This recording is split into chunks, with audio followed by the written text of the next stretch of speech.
नमस्कार आणि the deep डाईव्हमध्ये आपलं स्वागत आहे.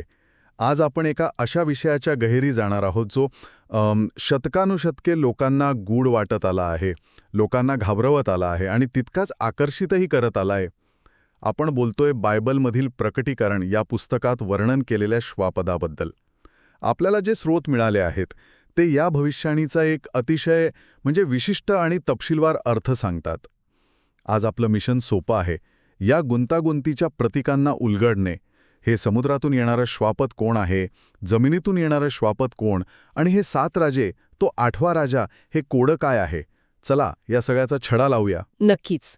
आणि हे महत्वाचं आहे कारण या स्रोतांनुसार ही केवळ पौराणिक कथा नाहीये. हे जागतिक शक्ती, राजकारण आणि एका मोठ्या आध्यात्मिक संघर्षाचं प्रतीक आहे. आणि यात अनेक पात्र आहेत. समुद्रातील श्वापद, जमिनीवरील श्वापद, एक लाल रंगाचं श्वापद आणि बॅबिलची वेश्या. या प्रत्येकाची भूमिका समजून घेतल्याशिवाय हे कोडं सुटणार नाही. ठीक आहे, तर मग सुरुवात कुठून करायची? इतकी सगळी पात्र आहेत, यातलं मुख्य पात्र किंवा म्हणा ना मुख्य खलनायक कोण आहे? आपण त्या समुद्रातून येणाऱ्या श्वापदाबद्दल बोलूया का? थांबा, त्याला समजून घेण्याआधी आपल्याला त्याच्या एका मूळ रूपाला म्हणजे लाल श्वापदाला आधी समजून घ्यावा लागेल. स्रोतांमध्ये याला 7 डोकी आणि 10 शिंग असल्याचं म्हटलं आहे. ही 7 डोकी म्हणजे इतिहासातील 7 मोठी साम्राज्य. साम्राज्य? हो, ज्यांनी कधी ना कधी इस्रायलवर राज्य केलं आहे. म्हणजे हे राजे व्यक्ती नाहीत, तर पूर्णच्या पूर्ण साम्राज्य आहेत. ही तर एक वेगळीच मांडणी आहे, कारण बऱ्याचदा त्यांना प्रत्यक्ष व्यक्ती मानलं जातं. बरोबर. पण या स्रोतांनुसार ही 7 डोकी किंवा 7 राजे म्हणजे पहिलं इजिप्त, दुसरं अशूर, तिसरं बॅबेल, चौथं पर्शिया, 5वं ग्रीस, 6वं रोम आणि 7वं म्हणजे भविष्यात येणारे एक जागतिक सरकार, एक वर्ल्ड गव्हर्नमेंट. हे 7वं डोकं म्हणजे ते लाल श्वापद. बरं झालं. त्याचा काय अर्थ आहे? तो एक महत्वाचा मुद्दा आहे. ते जखमी झालेलं डोकं म्हणजे रोमन साम्राज्य. आपल्याला माहित आहे की रोमन साम्राज्याचं पतन झालं, असं वाटलं की ते संपलं. पण ह्या भविष्यवाणीनुसार ती जखम बरी होईल. म्हणजे रोमन साम्राज्याची रचना, त्याची ताकद एका नव्या आणि अधिक शक्तिशाली रूपात म्हणजे जागतिक श्वापद सरकार म्हणून पुन्हा उदयास येईल. हेच ते 7वं राज्य, ते लाल श्वापद. समजते. तर आपल्याकडे एक महाशक्तिशाली राजकीय व्यवस्था आहे, लाल श्वापद, किंवा त्याला जागतिक सरकार म्हणूया. मग समुद्रातील श्वापद यापेक्षा वेगळं कसं आहे? तेही तर समुद्रातूनच येतं. इथेच खरा ट्विस्ट आहे. बघ, लाल श्वापद हे फक्त एक राजकीय शरीर आहे, एक इंजिन. पण त्याला चालवणारी, त्याला दिशा देणारी एक वेगळीच शक्ती आहे. आणि ती शक्ती म्हणजे बाबेलची महान वेश्या. बॅबेलची वेश्या? हे नावच खूप नाट्यमय आहे. ही कोण आहे?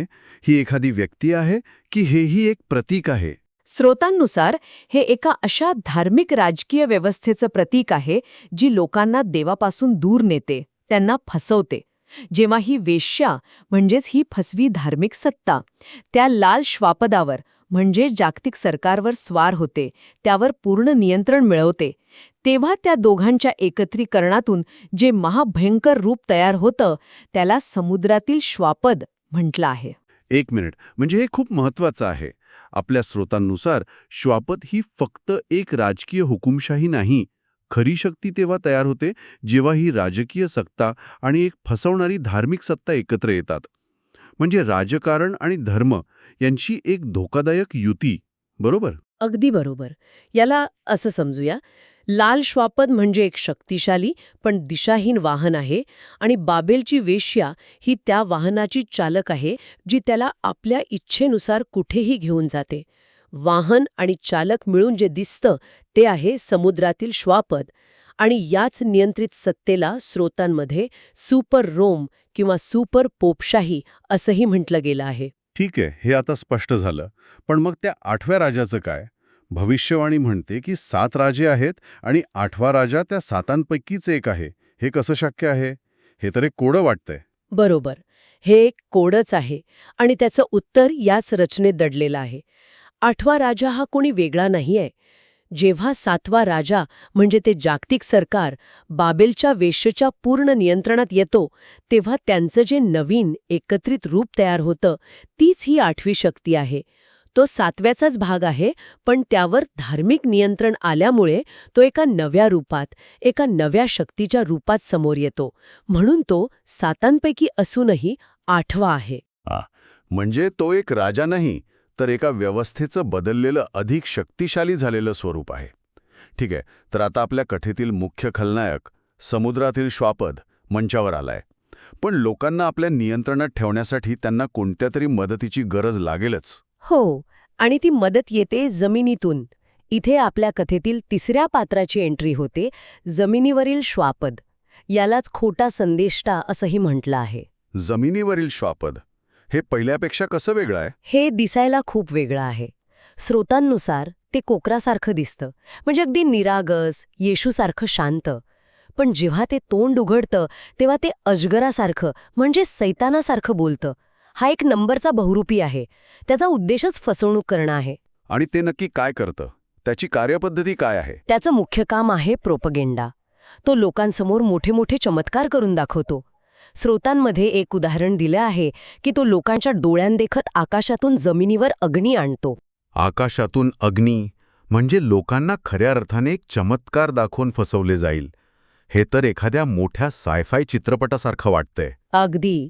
आणि हे चमत्कार पाहून लोक दिपून जातात. त्यांना वाटतं की ही दैवी शक्ती आहे.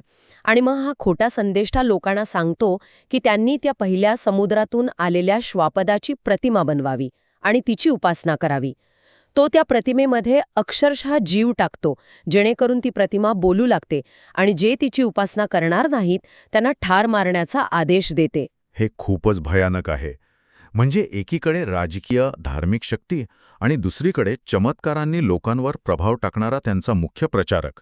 आणि मग श्वापदाच्या खुणेचा उल्लेख येतो, तो प्रसिद्ध अंक 666. हो, हाच खोटा संदेष्टा लोकांना ती खूण 666 त्यांच्या उजव्या हातावर किंवा कपाळावर घेण्यास भाग पाडतो. आणि जो कोणी ही खूण घेणार नाही त्याला काही खरेदी किंवा विक्री करता येणार नाही. म्हणजे त्याला समाजातून आणि अर्थव्यवस्थेतून पूर्णपणे बाहेर काढलं जाईल. 666 हा अंक तर सगळ्यांनाच माहीत आहे. पण या स्रोतांनुसार त्याचा खरा अर्थ काय आहे? ही खूण म्हणजे नक्की काय? एक चिप, एक टॅटू की काहीतरी वेगळंच? स्रोतांमध्ये याचं स्वरूप स्पष्ट केलेलं नाही, पण त्याचा उद्देश स्पष्ट आहे. ही खूण म्हणजे त्या श्वापदाच्या व्यवस्थेची मालकी स्वीकारणं, त्या व्यवस्थेशिवाय जगणं अशक्य करून टाकणं. थोडक्यात ही एक प्रकारची गुलामगिरीची मोहर आहे. ठीक आहे, तर आता सगळे खेळाडू मंचावर आहेत. समुद्रातील श्वापद, जमिनीवरील श्वापद आणि त्यांची संपूर्ण जगावर नियंत्रण मिळवण्याची योजना. या सगळ्या घटना कधी आणि कशा घडतात? या स्रोतांनुसार याचा काही क्रम किंवा टाईमलाईन आहे का? हो, एक स्पष्ट टाईमलाईन दिली आहे. या सगळ्या घटना अंतिम 1 आठवडा असं म्हटलेल्या 7 वर्षांच्या काळात घडतात. आणि या 7 वर्षांची विभागणी 2 भागांमध्ये केली आहे. पहिले 3.5 वर्ष आणि दुसरे 3.5 वर्ष. ओके, तर पहिल्या 3.5 वर्षात काय होतं? पहिल्या 3.5 वर्षांच्या काळात, ज्याला 42 महिने असंही म्हटलं आहे, हे समुद्रातील श्वापद आणि खोटा संदेष्टा जगावर राज्य करतात. हा त्यांच्या सत्तेचा सुवर्णकाळ असतो. याच काळात ते संतांचा, म्हणजे जे त्यांना मानत नाहीत, त्यांचा छळ करतात, त्यांना त्रास देतात. म्हणजे हा छळाचा आणि हुकुमशाहीचा काळ आहे. यानंतर त्या 7 वर्षांच्या मध्यभागी काय होतं? मध्यबिंदूवर एक मोठी घटना घडते, ज्याला पहिले पुनरुत्थान म्हणतात. यात संतांना उचलून घेतलं जातं आणि त्यानंतर लगेच दुसऱ्या 3.5 वर्षांचा काळ सुरू होतो. हा काळ आधीच्या काळापेक्षा खूप वेगळा आणि भयानक आहे. तो वेगळा कसा आहे? कारण या दुसऱ्या 3.5 वर्षात पृथ्वीवर देवाच्या क्रोधाच्या 7 पीडा येतात. समुद्राचं रक्त होतं, पाण्याला कडूपणा येतो, लोकांच्या अंगावर भयंकर फोड येतात, सूर्य लोकांना जाळू लागतो. थोडक्यात सांगायचं तर पृथ्वीवर महाविनाश सुरू होतो. या 2 श्वापदांची सत्ता खूपच शक्तिशाली वाटते. असं वाटतं की त्यांना कोणी हरूच शकत नाही. मग या स्रोतांनुसार या हुकुमशाहीचा अंत कसा होतो? काहीतरी अनपेक्षित घडतं का? हो, आणि इथेच एक मोठा अनपेक्षित ट्विस्ट येतो. ज्या बाबेलच्या वेश्येने, म्हणजे त्या धार्मिक सत्तेने, लाल श्वापदाला, म्हणजे त्या जागतिक सरकारला सत्तेवर आणलेलं असतं, त्यांच्यातच फूट पडते. म्हणजे ज्या धार्मिक सत्तेने त्यांना जगावर राज्य करायला मदत केली, त्याच सत्तेच्या विरोधात ते जातात. असं का? कारण 7 पीडांमुळे जगाचा विनाश होतो. या जागतिक सरकारला आणि त्याच्या सहयोगी राजांना कळतं की त्यांना जी स्वर्गासारखी दुनिया देण्याचं वचन दिलं होतं ते खोटं होतं. त्यांचा विश्वासघात झाला आहे असं त्यांना वाटतं. त्यांना वाटतं की या धार्मिक सत्तेमुळेच त्यांच्यावर ही वेळ आलीये आणि या रागातून ते त्या बाबेलच्या वेश्येच्या विरोधात जातात. ती तिचा तिरस्कार करू लागतात, तिला लुटतात आणि शेवटी तिला जाळून टाकतात. म्हणजे त्यांची स्वतःचीच युती तुटते. ज्यांनी त्यांना निर्माण केलं तेच त्यांचा नाश करतात. बरोबर. यानंतर काय होतं? अंतिम संघर्ष. बरोबर. बॅबेलच्या वेश्येचा नाश झाल्यानंतर उरलेल्या शक्ती म्हणजे ते लाल श्वापद आणि खोटा संदेष्टा शेवटच्या लढाईची तयारी करतात. यालाच आर्मॅगेडनची लढाई म्हटलं आहे. ते येशू आणि त्याच्या सैन्याविरुद्ध लढण्यासाठी जगातील सर्व सैन्य एकत्र करतात.